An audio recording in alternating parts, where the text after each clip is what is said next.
Hello everyone, my name is Yihan Wang. I am Assistant Professor of the Department of Strategy and Entrepreneurship of EM Normandie Business School. I joined EM Normandie Business School in 2020. My research areas are international business, innovation management, and regional development.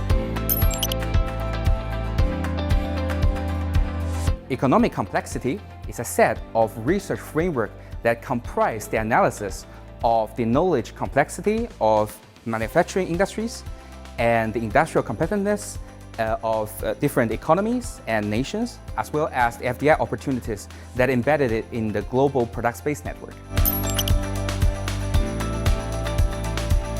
The city of Laval is the third most populous city in the province of Quebec in Canada.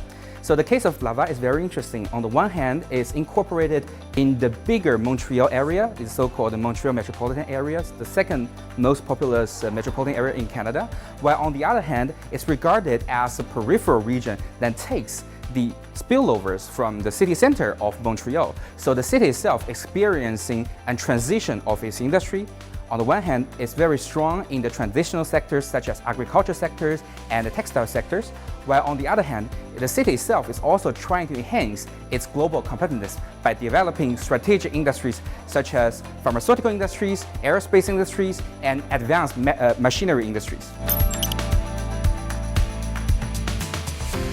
So from the example of the city of Laval, we can see that even in advanced economies, cities, especially the peripheral cities, that face the challenges of industrial competition from the emerging economies. So then they have to figure out the ways to using the tools of innovation to elevate their global competitiveness. From Laval, we can see that they use the technology of artificial intelligence and other relevant technologies to transition its economy towards the knowledge-oriented economies. And furthermore, there is a tendency of servitization of manufacturing industries. In this trend, then the city could attract world-class talents and FDI inflows from other advanced economies to overall enhance the city's position in the global competition.